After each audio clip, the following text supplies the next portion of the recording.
Viewers welcome back to another new video. So বর্তমানে কিন্তু Daraz update হওয়ার পরে সকলেরই প্রায় সেম অসুবিধা হচ্ছে যে অ্যাকাউন্ট লগ আউট হয়ে গেছে। তো এখানে দেখুন অ্যাকাউন্টের এখানে লগ ইন সাইন আপ এগুলার অপশন আসছে। আপনারা যদি এখান থেকে আমি নেট অন করে নেই, নেট অন করে নাই। সো এখান থেকে হচ্ছে বেসিক্যালি আপনারা যদি কিছু কার্টে অ্যাড করতে চান অথবা আপনারা যে কোনো কিছু এখান থেকে কিনতে চাইলেও কিন্তু এখন এটা পসিবল হচ্ছে না, যার কারণে এটা আমি এখন আপনাদের দেখাবো যে পাসওয়ার্ড যাদের মনে নেই, যাদের পাসওয়ার্ড মনে আছে তারা তো চাইলে স্কিপ করতে পারেন, তারা জাস্ট নাম্বার পাসওয়ার্ড দিয়ে আবার লগ ইন করতে পারেন। যাদের পাসওয়ার্ড মনে নেই তাদের আমি দেখাবো কিভাবে আপনারা এটা ফরগেট দিতে পারবেন। আমি যদি এখানে যাই, যার পর আমি যদি লগ ইনে দেই, এটা দেওয়ার পর আপনারা এখানে অপশন আসছে রিসেট পাসওয়ার্ড। সো এই রিসেট পাসওয়ার্ডে ক্লিক করবেন। রিসেট পাসওয়ার্ডে ক্লিক করার পর এখানে আপনার যে নাম্বার এটা দেখাবে যে এই নাম্বারটা কিনা ঠিক কিনা। সো এরপরে এটাকে কন্টিনিউ করবেন। কন্টিনিউ করার পর এখানে একটা অপশন আসবে নাম্বার ভেরিফিকেশন করার। সো একটু লোড নিচ্ছে। সো এখানে দেখুন এই যে মোবাইল ভেরিফিকেশন। সো এখানে মোবাইল ভেরিফিকেশনের উপর ক্লিক করবেন। এখন দেখুন আমার নাম্বারে একটা ওটিপি কোড আসবে 6 ডিজিটের, অ্যান্ড এটা হচ্ছে এখানে দিতে হবে। দেওয়ার পরে আপনারা নতুন পাসওয়ার্ড সেট করতে পারবেন। দেখতে পাচ্ছেন আমার নাম্বারে এসএমএসটা চলে আসছে।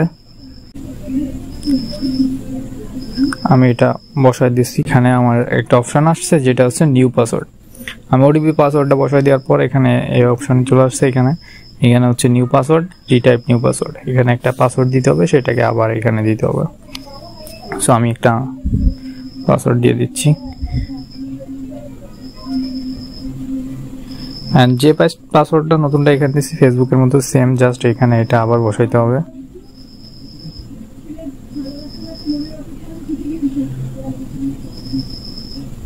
Therefore, reset password should contain alphabets, number and characters. So এখানে দেখুন আমি একটা পাসওয়ার্ড দিয়েছি বাট ওইটা কিন্তু নেইনি। এখানে বলতেছে যে password should contain alphabets, number and character. And এইবার দেখুন আমার এটা হচ্ছে আপনার ওই যে একটা অ্যালফাবেট দিতে হবে। সেভ পাসওয়ার্ডের অপশন ছিল, সেভ করে নিয়ে ওখানে সেভ করতে যেতেও।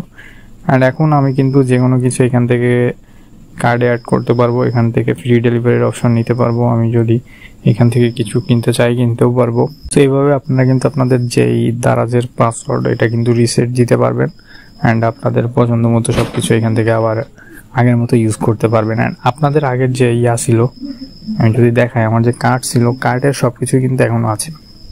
দেখুন আমি কার্ডে যা যা অ্যাড করছি সবকিছু কিন্তু এখনো কার্ডেই আছে, অ্যান্ড এখানে কিন্তু কিছুই এখন হয়নি। সো যাই হোক, এই ছিল আজকের ভিডিও। আশা করি আপনারা বুঝেছেন কীভাবে এটা হয়। সো ভিডিও ভালো লাগলে অবশ্যই লাইক করবেন, কমেন্ট করে জানাবেন কেমন হয়েছে। দেখাবেন নতুন ভিডিওতে নতুন সব কন্টেন্ট নিয়ে। ততক্ষণ স্টে টিউন। Thank you.